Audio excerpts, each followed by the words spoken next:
opinions expressed of this show are for entertainment purposes and should not be misconstrued or interpreted as fact. If you have a gambling problem, call 1-800-522-4700.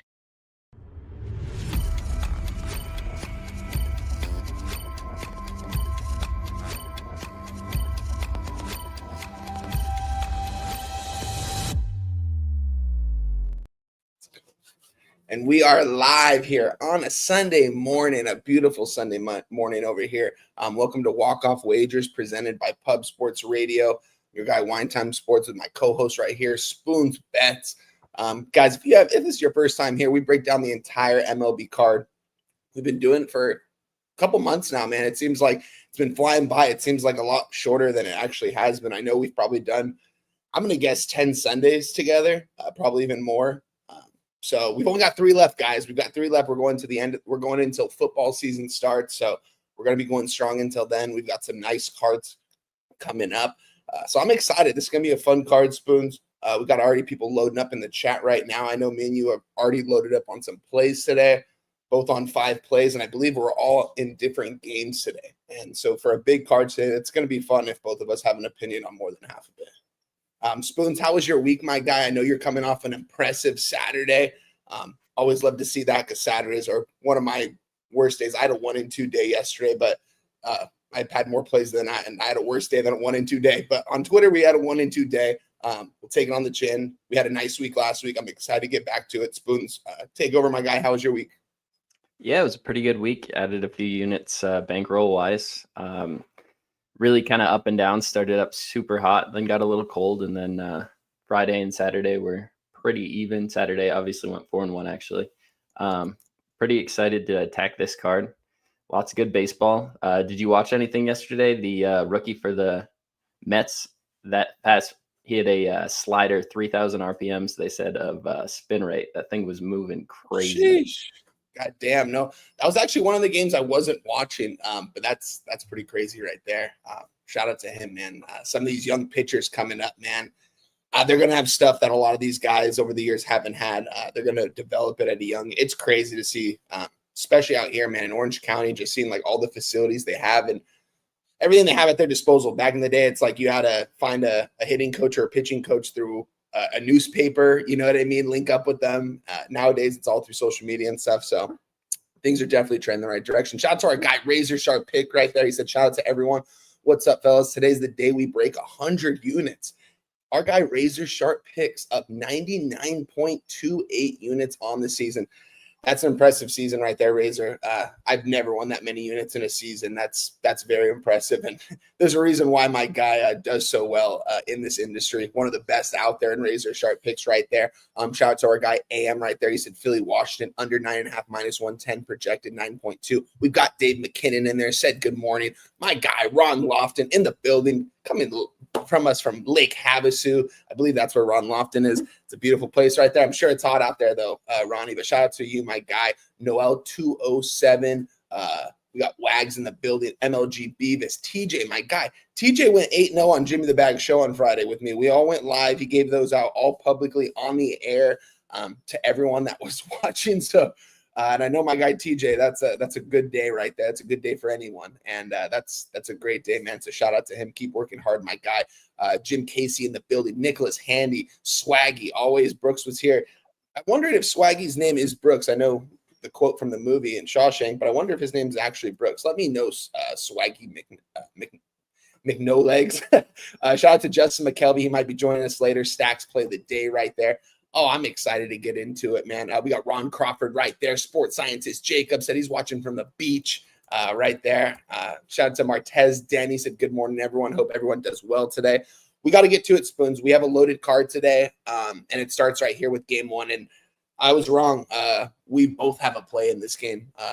2 different. You're on we'll get right to it. Let's break it down, though. Let's get into Philadelphia Phillies against the Washington Nationals. We got my guy, Mitchell Parker, on the mound for the Washington Nationals. You guys know I was on this guy early in the season, and kind of throughout the season, I've said some good things about this guy, but this guy's really becoming vulnerable throughout the season. It's just not really pitching well. You know, he has a younger arm in there. The Nationals aren't going to the Nationals aren't playing for much. They really want to keep developing this guy, guys like Mackenzie Gore in that rotation. On the other side, you got Aaron Nola on the mound for the Philadelphia Phillies. His record probably doesn't indicate the kind of pitcher that he is and that he has been in his career. But I like Aaron Nola. Phillies right now currently sitting, let me pull this up, how to refresh it, at a minus 200. This line's kind of gone everywhere. When Spoons texted me his card last night, I remember what the number was. Then I woke up this morning, it looked like the line moved towards the Nationals. And then probably about 30 minutes later at 6:45 a.m. my time, 9:45 a.m. out there on the East Coast, went back towards the Phillies. Now we're seeing at a minus 200 right now. We're seeing a total at 10 here, Spoons. I'm really curious to hear your take on the weather here. For me, there's only one play I could have made in this game, and that's going to be the over. I'm going to trust that the Phillies can hit around Mitchell Parker pretty well today, and Aaron Nola also is going to be vulnerable, I think, in this matchup today. Curious where all the tickets and the money are, but I believe this line actually opened up at a 9.5 juice to I think it was minus 110 both ways, actually. So the fact that we're seeing 10s makes me think that both pitchers are vulnerable, and the Nationals are at home. So we're going to get all 9 innings out of their at-bats because I don't think that they're decided by any means in this game. We're coming off a 2-0 loss yesterday. The Phillies are coming off a 2-0 loss, didn't score any runs. The total was 10 yesterday, and it's 10 again after only scoring 2 runs. I think that tells us everything we need to know here. This is going to go over the total 10. On the over 10, I just want to make sure I give you guys the correct number that I tweeted out, rather that's on the board right now. And we are on the over 10 minus 110. You can pretty much find that line pretty much everywhere still, guys. It's still available. Spoons, take it away. Please let me know about the market and what the weather is saying here, and give us your play in this one because I know you got some action in this game. Yeah, really nice weather here today. Temperatures in the high 80s to low 90s. It's going to be humid, feels like 95 by the end of the game there. And Nationals Park is projected for plus 19% runs overall by Ballpark Pals model. So that's pretty high for today. That's probably the reason this line is moving up. The book I like to track opened this 9.5 juice to the under at minus 115. And it's come all the way up to 10, even 110 each way. So that's a bunch of over money that's pushed that up. And then for the game itself, it opened up at minus 168 and plus 150. Philadelphia has just taken a steady incline. They got up to 200 at 10:18 this morning, and that's still where it sits there. And Washington sitting at a plus 178. So a good 32 cents of movement towards Philadelphia on this book. And I'm on the Philadelphia Phillies first 5 minus a half. This is Aaron Nola's first game back from injury. He's had 3 rehab starts. His last game, he pitched into the 6th inning, had 11 strikeouts. Looks like health-wise, he's probably back through 85 pitches in that game. I fully expect him to have a full workload here today. And on the opposite side, we have Mitchell Parker, and every time he takes the mound, it's pretty hard for me not to try to fade him in one way or another. 5 runs to Kansas City his last time out, 9 base runners and 4 runs to the Athletics in one of his better games the game before that. Milwaukee got 8 off him with 12 hits.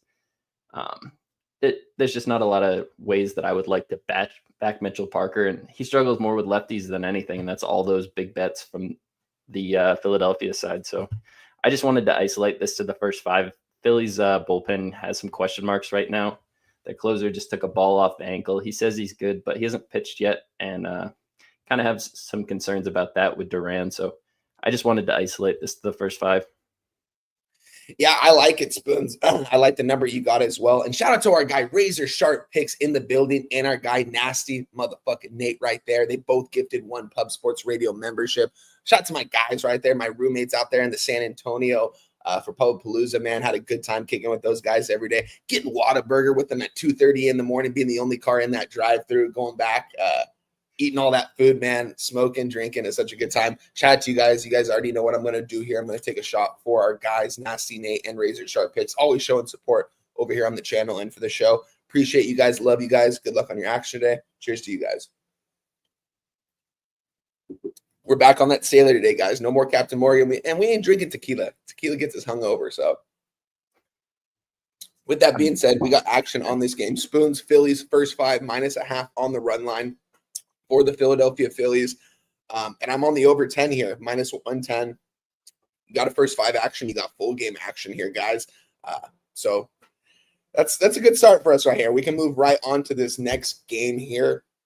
We've got, wow, this line is just it's crazy right here. I guess I don't know if this shows you how good the Boston Red Sox are, how good Garrett Crochet is, or if the Marlins are just in turmoil right now, and if the Marlins are just going to start, taking games on the chin and pretty much throwing the towel for the season.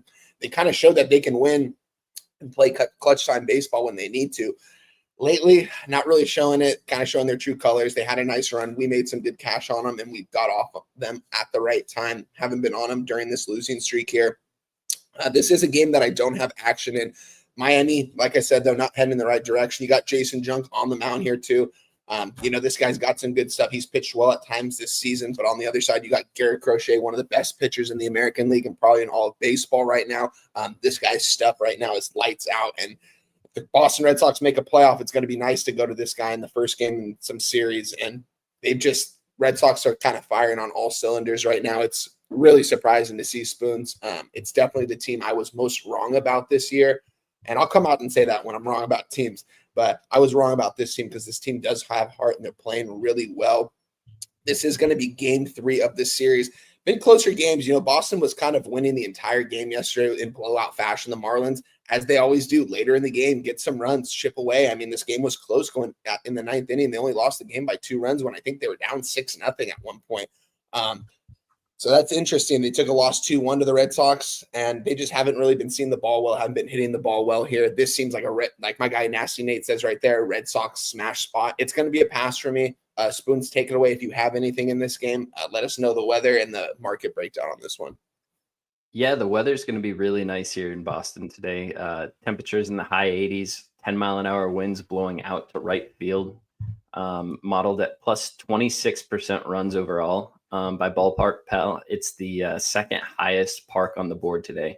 So pretty offensive friendly for a couple pitchers that have had some issues giving up runs at times this season. You got 74% of the tickets on the under, 73% of the cash on the over, 77% of the tickets on Boston, and just 72% of the money. So there is a little bit of bigger bets that have come in on Miami, but this line has moved just a few cents from Boston, or in favor of Boston, opening like minus 240 or so at the book I like to track, and up to 247. So I don't think that's a lot of movement for a Red Sox team that's this huge of a favorite. And I think it's because nobody really trusts them. I kind of looking at their bullpen situation, their closer, Chapman's gone on back-to-back days. Justin Wilson, one of their more trusted arms, gone on back-to-back days. I wonder who comes in for Crochet. I mean, Crochet's looked a lot better recently, but he did just give up 5 earned runs to Houston, didn't even make it out of the 5th inning. So I think this is a spot where at the price I'd have to play Miami. Jansen Junk hasn't been bad, but it's just not anything I want to put my money on. So I passed on this game too.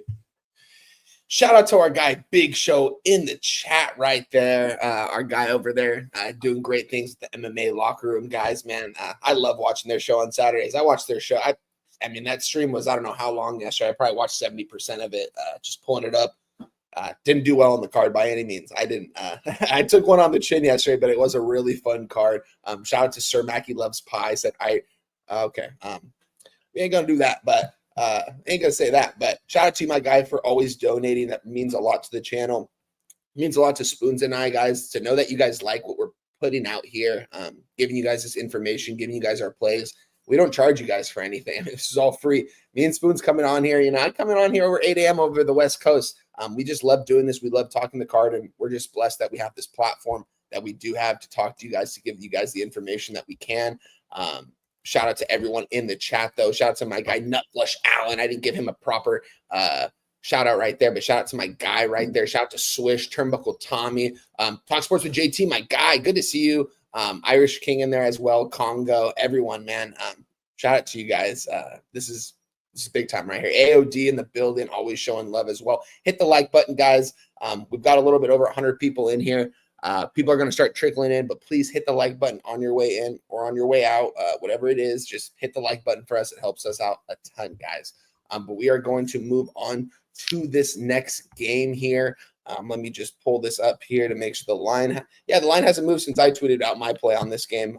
Another game I'm on, guys. I'm on the under here, 8 going into this game. You got the Texas Rangers kind of falling apart here mid-August. This is the time we need to win ball games. They're just not getting it done. I don't think the Rangers are going to be there when it's all said and done. When it comes to October, I don't think this is going to be a team we see in October playing in the playoffs. On the other hand, we've got the Toronto Blue Jays. I mean, can't say enough good things about this ball club this year. They made me a ton of cash this year, including Friday. You know, what a magical 8th inning for them. It reminded me of kind of what the Brewers have been doing, what the Brewers did yesterday too, you know, being down the entire game, coming back in the 8th inning. It's crazy to see. But this Toronto Blue Jays team is hitting on all cylinders right now. You got Jose Berrios on the mound. I've liked backing him at times. You know, I know he's definitely aging and his stuff isn't as good as it once was, but he still has, I like his numbers this year. He's actually been pitching really well. You got Nathan Eovaldi on the other side, one of the best pitchers in baseball. I mean, you can't say enough good things about this guy and the season that he's had. It's crazy to think if Malley was still playing, if he was still healthy, this rotation, man, just 1 through 5, it's so deep. It's just they didn't get any bats at the trade deadline. They thought they had enough bats. I mean, they put enough money into Seager and Semien. I mean, those guys are $300 million guys. Maybe they just thought they had enough there.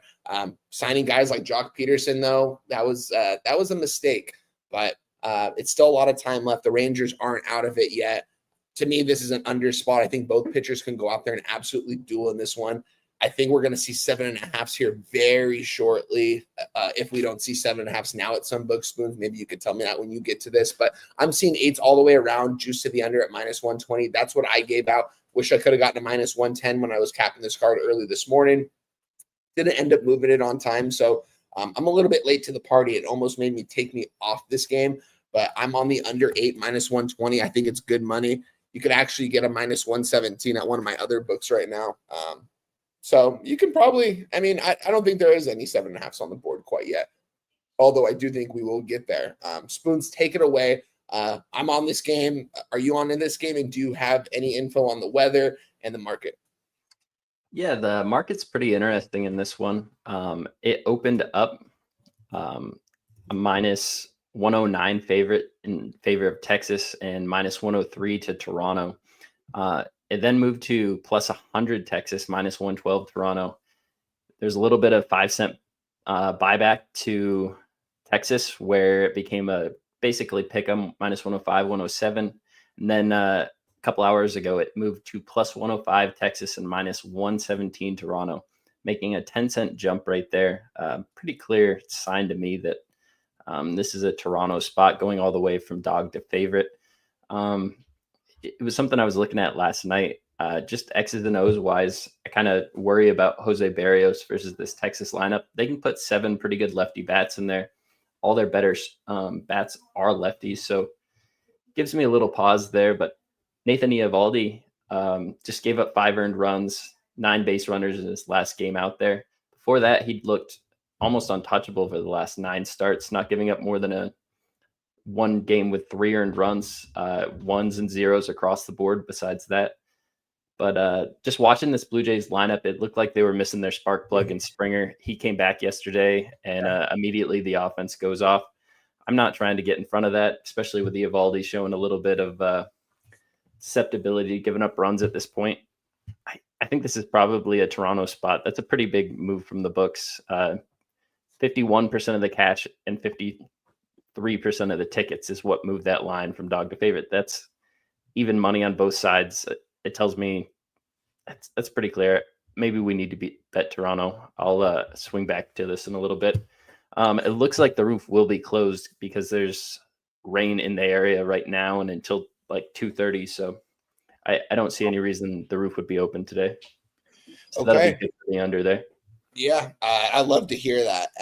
And yeah, you kind of touched on it, Spoons. I mean, Toronto going from a dog to favorite against one of the best pitchers in baseball right now. Don't get me wrong, the Blue Jays are one of the best teams in baseball. And you just mentioned Springer coming back. I mean, if you saw him in the dugout before going out to his first at bat, I remember they showed him, he was ready, man. Like he's like ready to go. This guy's 35, 36 years old. It kind of is crazy to me. The age, he definitely doesn't look that old for sure. But shout out to Springer. The Blue Jays I think they're going to make noise in the playoffs. I think they're going to I think they're going to make a run this season. Probably should have gotten on them even more futures when I did. Now it's just too late to even move on the Jays in general. Even to win, like to represent the AL in the World Series, it just wouldn't be a good enough price, I think. I haven't looked at those numbers, but I'm not going to. Shout out to my guy Nasty Nate. He said Red Sox first 3, Phillies first 3 money line parlay plus 123.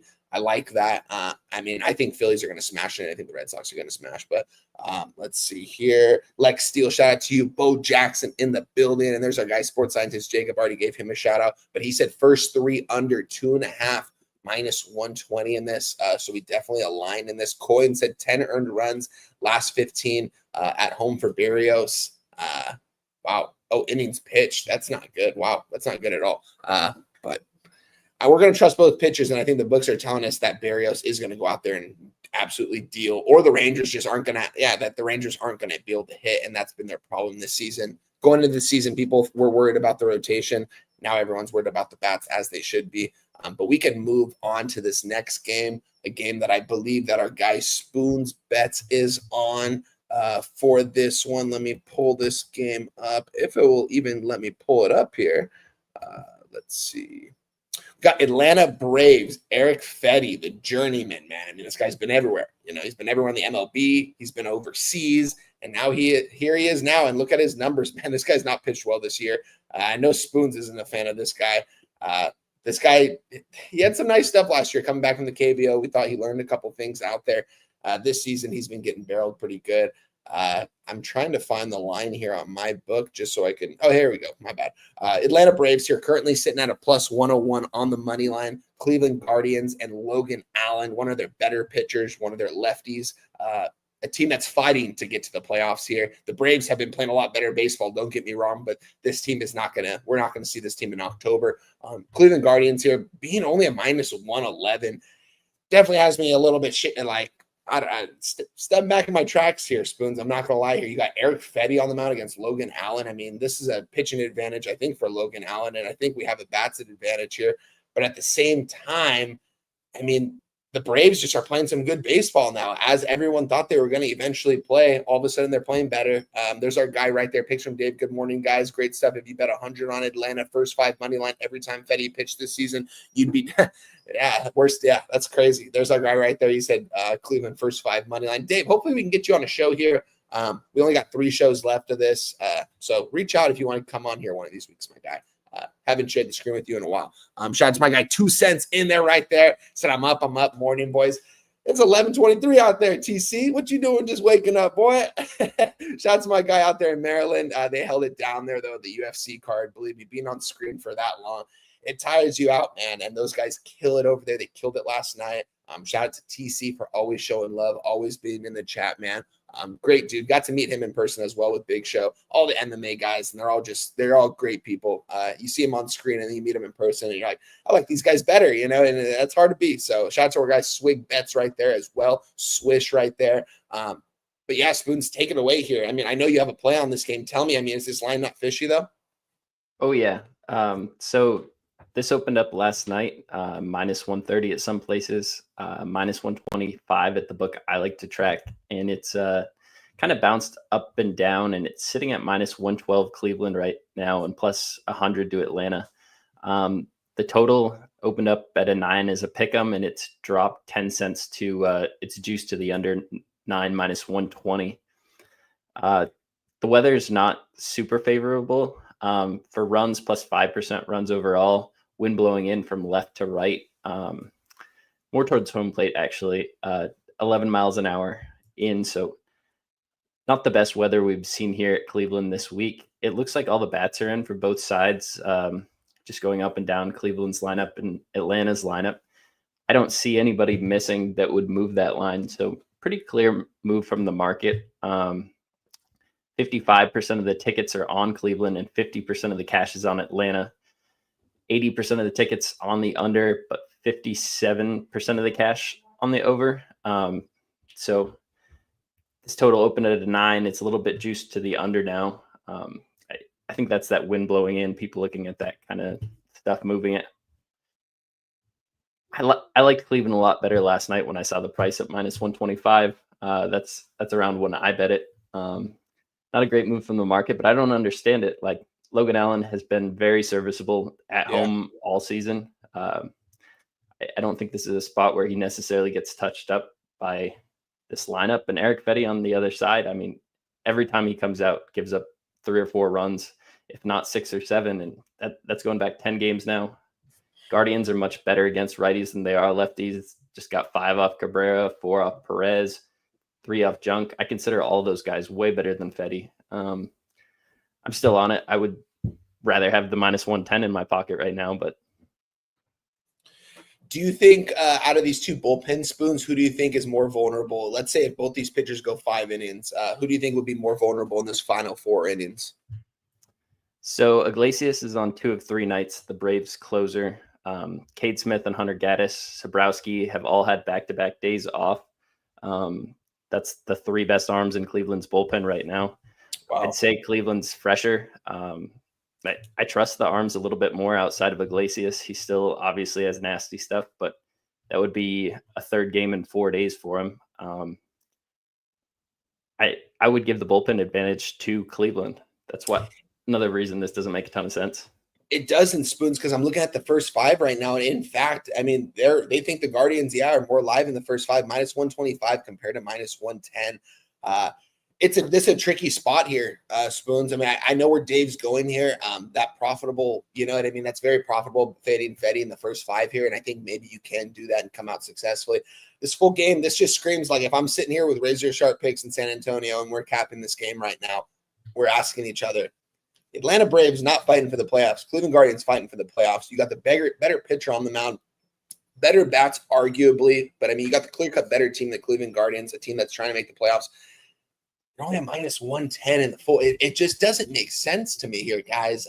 It's going to keep me off it because it doesn't correlate enough. I'm not going to back the Braves here. My ROI backing the Braves in situations like this isn't good, so I'm not going to get there. It just seems like one of those spots where it's just, if I was going to just trust the market and trust what Vegas is saying, this is a Brave spot for me. It's going to keep me off it, though, everything you just said, because I mean, if the Guardians have the bullpen advantage, I don't get this. It doesn't make a lot of sense to me. So we'll move on. Our guy Spoons is on the Guardians. Remind me what price you got. -126 is the number I got tweeted out. And it was full game, correct? Yep. Perfect. Spoons bets on the Cleveland Guardians money line -125 full game. Gave it out live on the show last night with Kyle Kerms over there. So shout out to him. And we are going to go right into this next game here, guys. I was unofficially on the Reds yesterday. I was kind of embarrassed to tweet it out. I was like, I'm not going to tweet out the Cincinnati Reds here. Like, why am I going to tweet that out? TJ's going to say, what the hell are you doing, Wine Time? And I didn't do it. I said, you know what? I'm going to still put a unit on it. I'm not going to tweet it out. Took an L on the chin.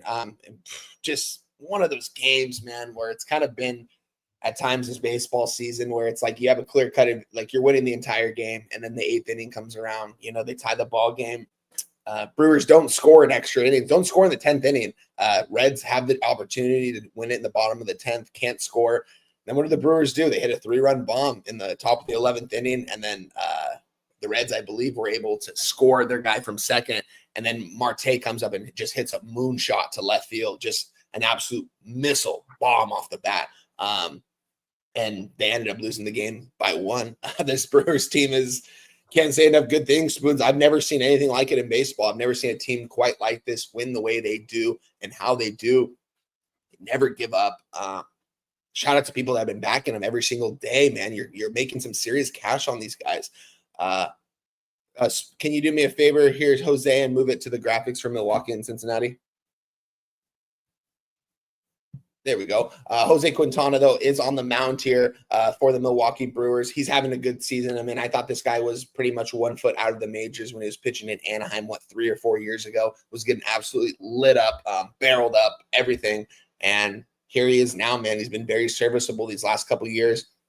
An older guy that, sometimes can pitch in the 6th or 7th inning at times. It's kind of crazy to see how effective that he has been through over the years with the stuff that he has. Because if you watch this guy, I mean, this guy don't impress me by any means, but he definitely has his stuff and he hits his spots, and that's the most important thing.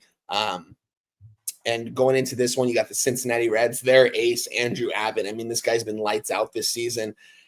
It's another line, Spoons, where it's like, I don't know, man. I want to be on the Reds. Will I most likely bet them? Probably. Will I tweet them out? I don't know. But this is just a very difficult spot for me. I don't know if I can actually do it here. At some point, the Brewers are going to lose a game here, and it just seems like the Reds pretty much outplayed them throughout the whole game yesterday. They made a couple mental mistakes, too, that I forgot to mention.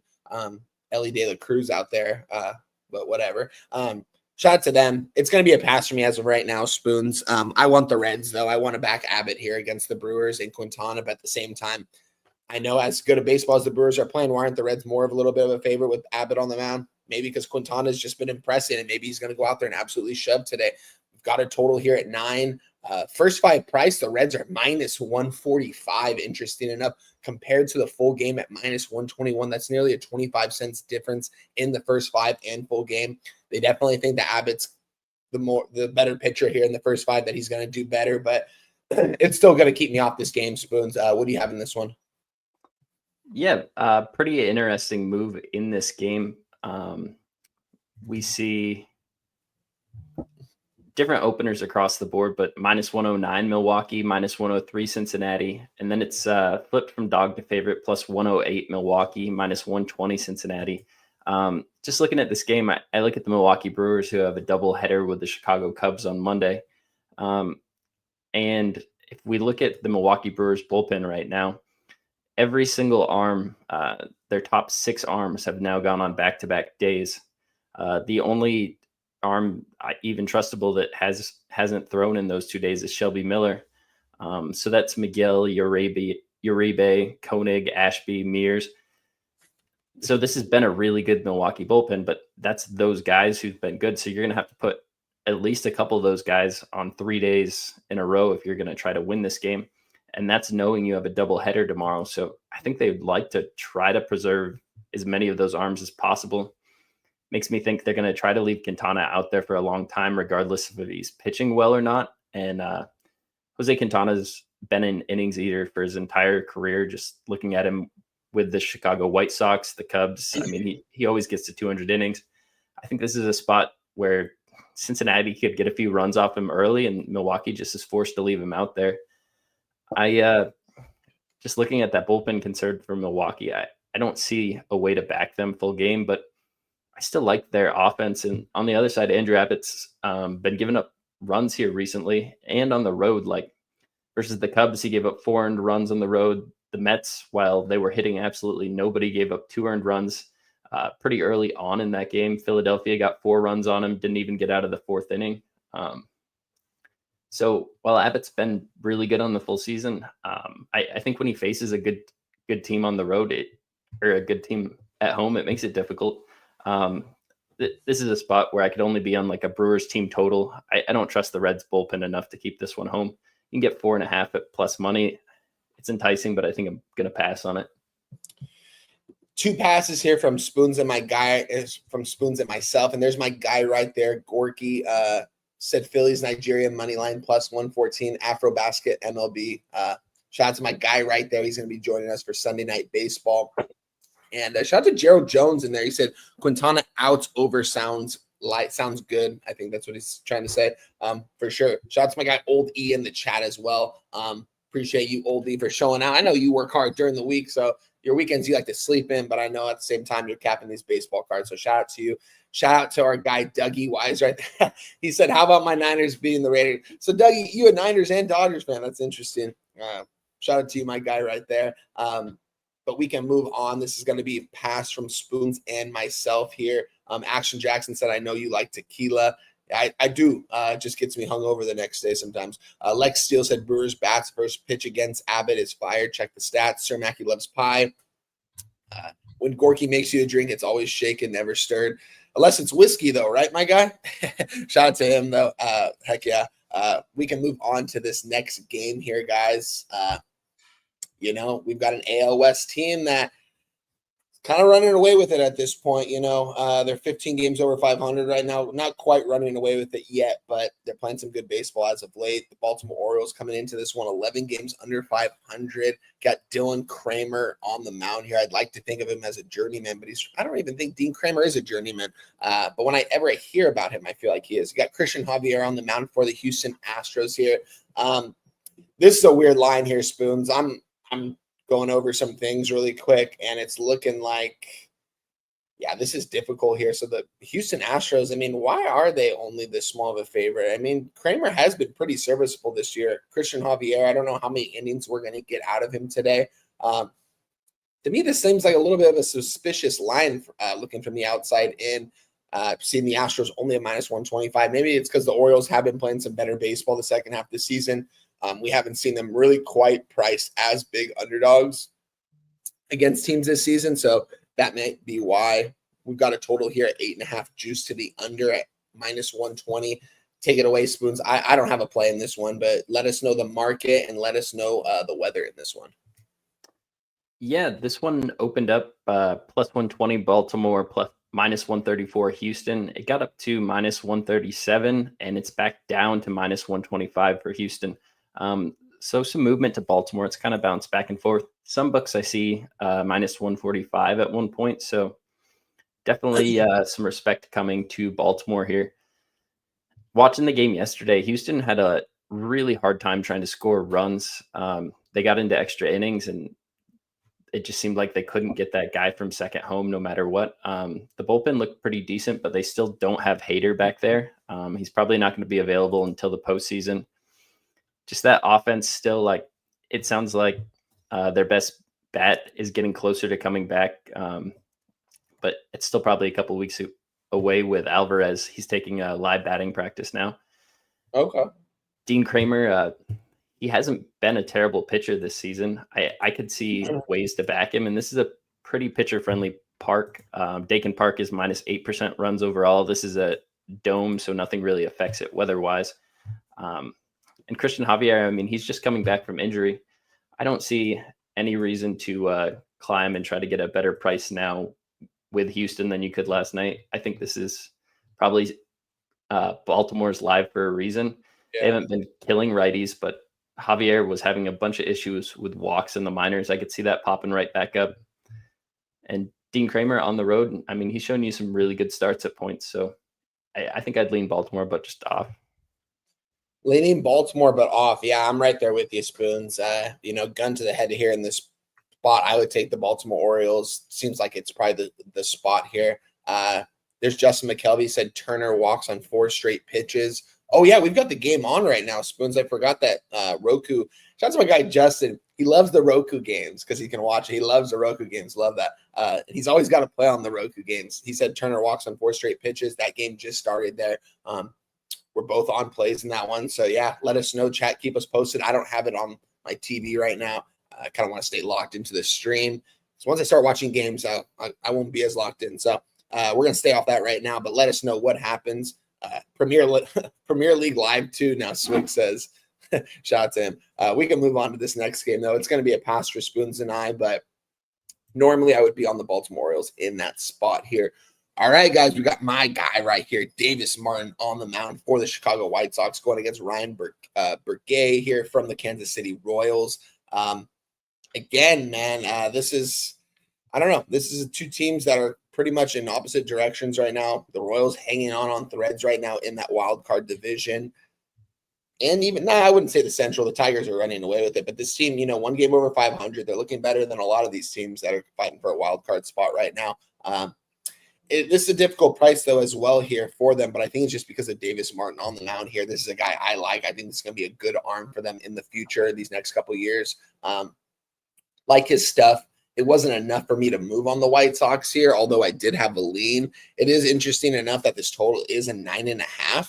Because I don't really think neither of these pitchers are too vulnerable here, but maybe you're going to tell me something in the weather here that's going to change my mind, because we're seeing a 9.5 right now. Both team totals at 4.5, which makes me think these teams are going to score. Spoons, I don't have a play in this one. I do have a lean on the White Sox, maybe at plus 140 price. It's just, I don't know if I want to move on it. At the same time, I'm not going to lay minus 155, minus 160 with the Kansas City Royals. Take it away, Spoons. Yeah, that's pretty hot out in Kansas City today. Temperatures are going to get up to 94, humid as well. It's going to feel like 98 degrees. Wind blowing out to left field at 8 miles an hour. Ballpark Pal has it modeled plus 9% runs overall at Kauffman today. Just peeking at the lineups, Kansas City's official lineups out. They have all the big bats in there with Pasquantino, Perez. Vinny Pasquantino left the game yesterday with a little bit of illness, so I was kind of curious about that. I thought this was priced a little heavy to a Kansas City Royals team that has blown a lot of games this year. Saw minus 165 opener. It got all the way up to minus 172 at one point, and it dropped down to 148. It's now back to minus 154, but it looks like there's been some big bets that have come in on the White Sox along the way. 77% of the tickets are on the Royals, but 55% of the cash is on the White Sox, and 78% of the tickets on the under, while 59% of the cash on the over. So some definite mixture between the sharps and the recreational guys on what they want to play in this game. I think the White Sox are live. I like Ryan Berger. I think he's a really good pitcher, and I'm not a huge White Sox backer. I think they get to lefties pretty well, but right-handers, they haven't been. Not a single run in the last 2 starts versus a righty. I just think this is a spot where the Royals probably win, but the market's telling me otherwise, so I don't want anything to do with it. Yeah, I'm right there with you. It's going to be a pass for me. I'm not going to back the White Sox here today. Dougie Wise, free bands play of the day. Rangers minus 110, first 5 on the money line there. Shout out to our guy right there. We broke that game down a little bit earlier, and I am on that game. I'm on the under, but shout out to our guy Dougie Wise right there from the SoCal area. AM right there said White Sox, Kansas City over 9.5 minus 102. Projected 7.9. I think he means under then. Shout out to you, though, my guy. Irish King 97 said Kansas City first 5 on the run line at minus a half. The chillest Nats look live to me. Let me know what's going on in that game right now, guys, where the runners are. White Sox starting to fade again. Yeah, I mean, what can you really expect out of the Chicago White Sox? I don't expect a lot out of them this season. But we can move on to this next game, a game I couldn't really cap because I didn't have a line for prior to this. It does look like lines are pretty much popping up everywhere, which probably means that the starting pitchers are announced here, Spoons. Can you do me a favor and intro this one because I don't have a lot of information on this game? Yeah, I'm pretty much in the same boat with you. When I capped this game, there was nothing out there as far as pitchers. So you have Chris Paddock starting on the mound for the Detroit Tigers. You have Thomas Hatch starting for Minnesota. This line has opened up at minus 130 and has come down to minus 122. Actually, I see a minus 147 opener on the book that I like to track, and it's down to minus 122, and that's for Detroit. So some money has come in on Minnesota. I think there was question marks around who Minnesota would start, and I think Thomas Hatch was not the starter that a lot of people thought were going to come out here. I'm going to look at his game logs real quick. It looks like he's been pitching 4 to 5 innings, so he's probably going to be out there for a majority of the innings today. Chris Paddock on the other side, this is a guy that has looked a lot better in a Tigers uniform. I could probably only lean to Detroit here, but I didn't get deep into this game. It looks like weather-wise, it's going to be pretty nice. I don't see any reason. 77 degrees, wind blowing in. Actually, some chance for rain here, but I'm probably going to skip this game. If that's true, I think you'll be happy to know that it's 1-0 Philly right now. I did see first and second, 1 out. Not sure. I haven't gotten an update yet. Alex Boehm is up right now, but it looks like it's 1-0. Oh, out reaches on air. Bryce Harper to third. Trey Turner scores. We are going to have first and third, 1 out here. 1-0 Philadelphia Phillies there for our guy Spoons. We need this over here. I hope we get in the first inning. I love it. Weird RBI single. Yeah, I don't even know if it was a single. It said reached on an error, so I don't even think it was a single. So shout out to them.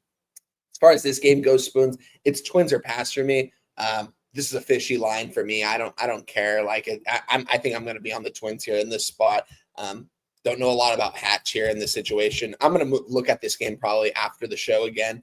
But I definitely think that the Twins are live to win this game here. It's just a fishy line. I mean, you can get a plus anywhere from a plus 105 to a plus 115 on the Twins right now. I don't know. Wasn't Chris Paddock, was he on the Twins earlier this season? Is this the team he was traded from? Yes, it was. So maybe they know him kind of well over there, and I don't know. That's a weird line to me. Detroit's stay changed as a of few right now, things with his pitch mix as well, so it's not necessarily the same guy they saw. But I agree. You can only change so much in that short amount of time. They know a lot about him. He's been there for a bit now. I see our guy TJ already moved on the Tigers. He got a really good line, minus 117. And AM's on the under 9.5. Paid a little bit of juice for it, but I like that look as well with these offenses right now. Yeah, this total's got to be pretty high for a reason too. I'm seeing nines at minus 120 across the board right now. So yeah, probably 9.5 at some spots as well. We can move on to the next game though. New York Yankees against the St. Louis Cardinals here. Let me pull this one up. You got Will Warren on the mound here for the New York Yankees, with Miles Michaelis, the journeyman, on the mound here for the St. Louis Cardinals here. We've got the New York Yankees currently sitting at a minus 150 favorite. Cardinals, you can get them around at plus 135, anywhere to a plus 140 right now when I'm looking across at my books. Cardinals still hanging in there by a thread, man, just barely. It seems like this team doesn't want to give up, man. I don't know what it is about this team, but they just only 2 games under 500. This is not a good team. When I look at this team, I do not see a 500 team by the end of the season, but here they are, playing good ball right now. This is we're seeing nines right now across the board total wise, juice to the under at minus 120, which makes me think that this is probably going to get to an 8.5 here pretty quickly. Let me pull this one up here really fast. Yeah, and it doesn't look like the lines moved too much. It looks like it opened up around this price here. And this is a St. Louis Cardinals team that's lost their last 4 games. They've taken the last 2 games to this New York Yankee team. I don't know. Some plus money here on the St. Louis Cardinals doesn't seem like the bad idea. You're going to have to read me off the market here. In my opinion, from the outside in, I'm going to guess the public is absolutely hammering the Yankees here in this situation. But you're going to have to tell me that. I have a lean towards the Cardinals here. I want to see what they are on the plus 1.5, really, minus 130. I honestly think I would rather take the plus 1.5 at minus 130 rather than a plus 135 money line. I think I'd rather have that run in my back pocket with the St. Louis Cardinals team, because I think they're going to fight, and it's going to probably come down to that last run here. It's going to be a pass right now, Spoons, but let me know what the market says. Who's the public on here in this spot? So it's 60% of the tickets on the New York Yankees and 74% of the cash on the Yankees. That's not a huge number. It's not uncommon to see 89% of the tickets on the New York Yankees in a game where they're really projected to win.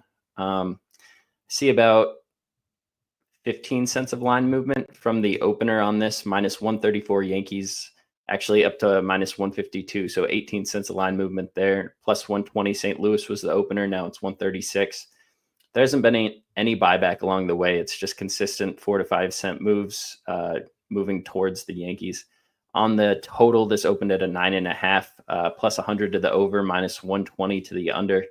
And it's moved to minus 105 to the over, minus 115 to the under.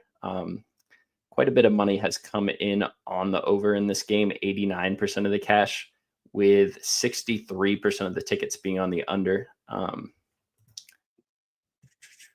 This game is modeled at plus 6% runs overall by Ballpark Pal today.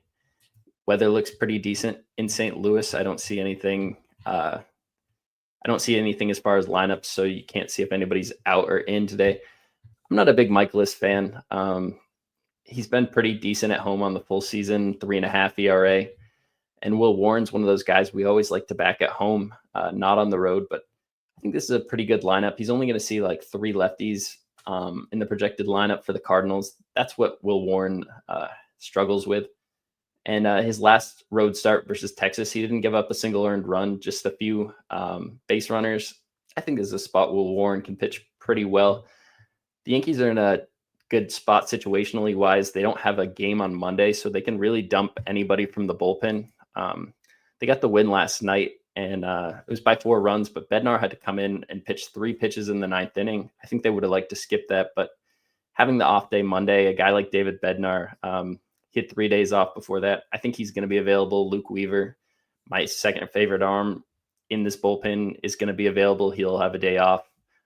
Devin Williams pitched one of the last 3 nights, so he should be fresh. I think the Yankees bullpen is a good spot to come in and back Will Warren up, even if he gets in a little bit of jam. And I think this Yankees offense is a really good matchup for Miles Michaelis. This guy's got a 5 xFIP on the season versus lefties, and that's the Yankees lineup top to bottom besides Judge. So Yankees minus 140 money line for me. Nice. I honestly forgot that you were on this spot, Spoons. For some reason, I didn't think you were on this spot. Spoons, minus 140. He got a better line. I mean, right now, they're sitting minus 150 at most spots right now. So, yeah, our guy Spoons is on Will Warren. I mean, everything just broke down there from the bullpen and all that. I like that. It's going to keep me off this game. I'm not going to take the Cardinals here in this spot. I said Cardinals are pass, but it's going to end up being a pass for me here in this spot. Nothing for me. Not enough value. I've got plenty of plays today, and I don't want to move on this spot. But we can move on to this next spot, a team that our guy Spoons follows very closely here, and that is the Chicago Cubs here. They're going to be taking on the Pittsburgh Pirates here. You got Mildalowski on the mound here for the Pirates, or for the Cubs, my bad. For the Pirates, I butchered that name. I'm not even going to redo that. Got Javier Assad on the mound for the Chicago Cubs here. 2 pitchers I don't know a ton about, Spoons. I'm not going to lie. I see these two names, and I don't see a lot from these 2 guys. I don't know a lot about them, so you're going to have to help me on that one. Chicago Cubs currently sitting at a minus 180 on the money line, minus 1.5 at plus 115, and we've got a total here at 7, juice to the over at minus 120. I don't ever remember seeing a 7 in this game here at this point when I was capping this card. Let me double check. Yeah, I never saw a 7 here, Spoons. I don't know. You're gonna have to make sense of this for me. What did this line open up at? Was this an 8? This was 8s across the board when I was looking last night. I see a lot of books are on a 7 now. I'd been riding the under in this series, but I've been betting him at like 9.5s, and it was 8 minus 110 either way last night on just about every book that I looked at. Losing a full run off that, I liked the under again. This Cubs team hasn't been able to hit their way out of a wet paper bag recently, and Pittsburgh Pirates have been one of the most subpar offenses all season, bottom 5 in most statistical categories. It's funny you're making fun of the name or not being able to pronounce it. I do the same thing every time with him. So I went online and looked it up. I heard 4 announcers say it 4 different ways. I think it's supposed to be pronounced Majinski. The DZ normally makes like a J sound, but okay. I hear a lot of guys call him Malinsky as well, but I think it's Majinski. He's probably going to be out there for about 3 innings. He's got really good stuff. Like, I don't think the Cubs necessarily get to him in the first few innings. It's along the way that after 6 innings of bullpen usage, I think the Cubs will probably be able to get to a couple of those relievers. A lot of baseball games just come down to the 3 worst pitches. You get a couple guys on and give up a bomb, and it's such a different outcome than the strikeout. And I don't really trust the Pittsburgh bullpen without their best reliever there at the back end, David Bednar, who went over to the Yankees. This is a spot where I probably should have taken the under last night. I'm not going to move on the Cubs. I think this is a ridiculous price. Nobody should be laying minus 185 with them. It's opened at minus 200. So I guess a lot of people agree with that, but 81% of the tickets on the Chicago Cubs, but 54% of the cash on the Pittsburgh Pirates. So the sharp bettors are on the Pirates today. And that same big series for Milwaukee is a big series for the Chicago Cubs. They're 9 games back out of the division right now. Huge series for them if they want to have any life in this division. Also, with the wild card there, they can't afford to just keep losing games. So this is a spot I think they would probably use some of their bullpen arms, even though it would put them in a bad situation for Monday. But I'm just going to stay off it. Another reason I didn't want to take that under last night was just looking at the Chicago Cubs bullpen. Keller's on back-to-back nights. Kittredge is as well, and that's 3 of 4 nights for both of them with a doubleheader tomorrow. Palencia is their closer, their best arm. He had the day off yesterday, but had pitched 2 or 3 before that. I don't see this under being a good play. Honestly, at the 7, I almost want the over, but I'm going to be off this game. Yeah, I'm going to be off at 2, Spoons. There's just not enough. I don't know. These 2 pitchers, it seems like this is going to go under. It seems like both these pitchers are going to go out there and absolutely duel out here, and the Cubs are probably the spot here. I'm not going to back the Pirates, and I can't back their offense. There's no way I can back overs with the Pittsburgh Pirates. You watch this team hit. I mean, yeah, they don't do the right things. They don't do the things that the winning teams do. So it's going to be a pass for me here. Want to give a quick shout out to everyone in the chat here, guys. Shout out to our guy Gorky for giving a couple $2 donos, 2, 4, 6. You know what? That's enough for a shot, guys. Maybe I want to take a shot here with my guy Spoons. We only got 3 of these Sundays left to talk baseball. Love doing it with my guy right here, guys. Hit the like button. Still like 30 likes away from 100. We've got almost 200 people in the chat, though. Hit the like button, guys. Shout out to you guys. Shout out to our guy TJ, currently on a 20-3 run. That's impressive, TJ. My guy's just getting it done. He knows how to win, picks his spots, and the hard work pays off, man.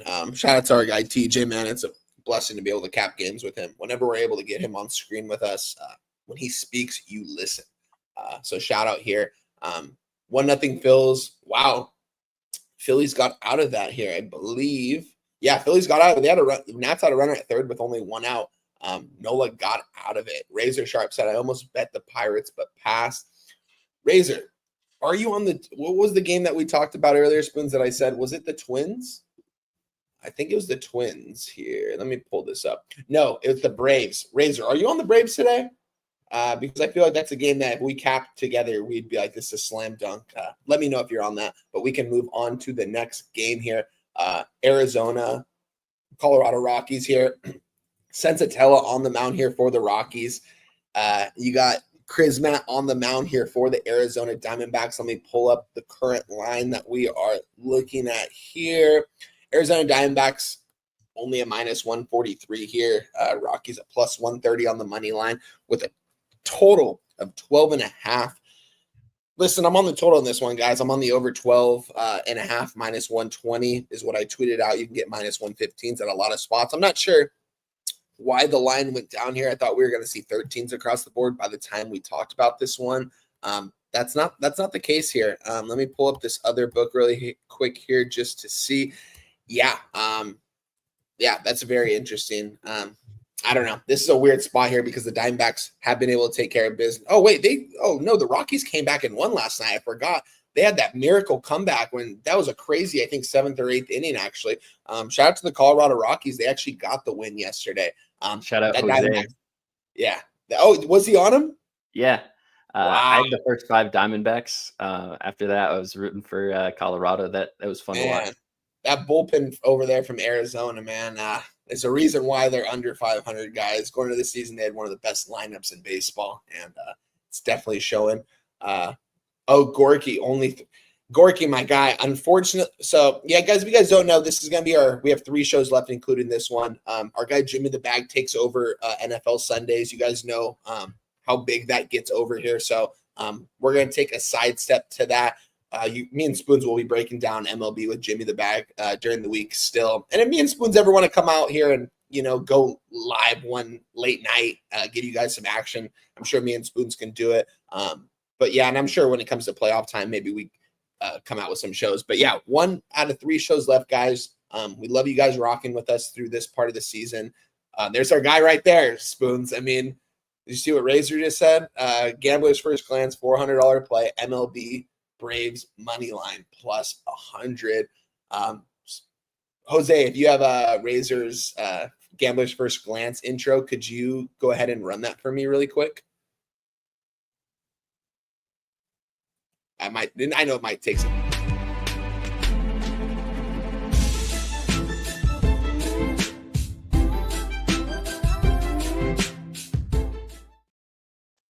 Shout out to our guy Razor Sharp Picks, man. I remember the first morning we woke up in San Antonio.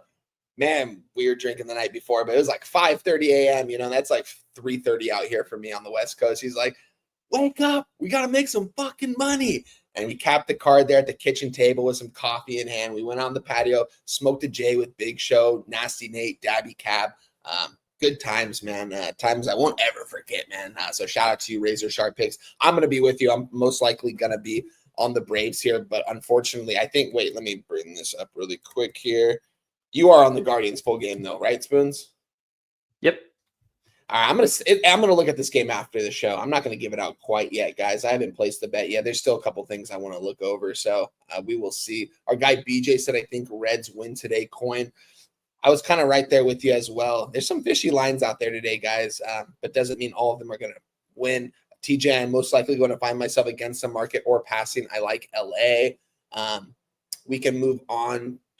But yeah, I'm on the over in this. I don't know if I actually gave that out, but I'm on the over 12.5 minus 120, seeing minus 115. Spoons, anything else you want to say about this game? Real quick, I ended up moving on the Toronto Blue Jays minus 115 on ESPN bet. Just looking at that market move, I don't want to leave that one on the table. I think that's a good spot. Our guy Spoons on the Jays on the money line. I can't argue with that because the Jays can't tell you how much cash they put in my pocket this season, but I wish they would put a little bit more if I would have backed them as our guy TJ's backed these Brewers during this win streak when the Blue Jays were on that win streak. Man, I wish I was on every single game of that one, but can't go back in time, man. Shout out to them. We can move on to this next game, though. This is a very interesting game right here, Spoons. I like this matchup right here. I still got to have you guys on baseball. Yeah, shout out to you, Gork. You're a guy right there, man. Yeah, you guys are still going to get baseball content. So, but shout out to you. We can get to this next game. Tampa Bay Rays here against the San Francisco Giants. Oh man, there's been some movement here on this game for sure here towards the Tampa Bay Rays and Ryan Pepio on the mound. I mean, I don't really know who the Rays' number one guy in the rotation is. I feel like it could really be between him and Drew Rasmus, but Pepio has been very serviceable at times this season. And then you got Logan Webb on the other side right here, man. This guy's been really good this year. We're seeing him lay like minus 200 against the bad teams that they face. He usually pitches well. This is a difficult matchup, though, guys. I was on the Rays unofficially yesterday. Like I said, I didn't tweet out all my action yesterday. I had family over and stuff, so I just didn't really have time to do it all. And it was, but Tampa Bay Rays got it done. This is a difficult spot here against Logan Webb. I moved on the under plus 100 at under 7. Currently sitting right now, we can get, let me see, pull this up. Minus 105 now. So it's moved 5 cents away in the same book that I moved on. It's now minus 105 to the 7 here. I think we're going to see an absolute pitcher's duel, and we have 2 batting orders, Spoons, that these guys are playing in Oracle Park, a very pitcher-friendly ballpark, 2 lineups that aren't very deep. The Rays lost Aranda. They still have guys like the man, I think Yandy Diaz, Spoons, I think he's a top 5 player of mine this season. He's just treated me so well at times. With that RBI single in the 8th inning yesterday, he's just played some big-time baseball when they need it. Yandy Diaz, I swear, to me, he's like a Luis Arias, honestly. He's just a very good hitter. Like, when he's up at the plate, he's a feared hitter up there. This guy was hitting 170 through 2 months. He's got more pop than that. Yeah. Oh, 100%. Yeah. Oh, yeah. I mean, this guy could hit 20, 25, 30 bombs a year. But when I see him up there just as a natural hitter, he just looks so natural up there. He's never afraid of the big moment. He doesn't shy away. Like he has that killer mentality every time he goes up to the plate. This guy's one of the more underrated players in baseball. I'm not even sure how old Yandy Diaz is. He's definitely not young, but he's been really good for this Tampa Bay Rays team. And there's a reason why they didn't trade him. Can't really play the field. He doesn't play a lot of first base. And when he does, he doesn't look too good out there, but the guy can definitely swing it. It's a tough matchup. I think both these lineups can go out there and an absolute goose egg, and they probably don't. It's probably a 0-0 ball game at the end of 5, which kind of makes me think, why am I not on this first 5 under? I'm just going to move on this full game under at 7. I'm going to trust that these pitchers go out there and pitch well. They give us 6 innings, solid baseball each, and these bullpens go out there and pitch well. Hopefully this game doesn't go into extra innings. If this game goes into extra innings, might be a little bit screwed. If it's like 2-2, you know what I mean, going into extras, I'm like, damn, we had the win, but extra innings, it's just too tough with the runner to start off at second base to cash unders when they're that close. I'm on the under 7 plus 100 here, Spoons. It's an official play for me. Do you have anything in this ballgame? Just touch on the market real quick. The book I like to track opened this 7.5 juice to the over at minus 115, and it is now a pick 'em both ways. I'll be right back, Spoons. At 7. So really good sign for your bet there. I think that's clear movement to the under. Looking at this game, 63% of the tickets have come in on Tampa Bay and 89% of the cash. And that's all on an underdog. And it's moved the line quite a bit.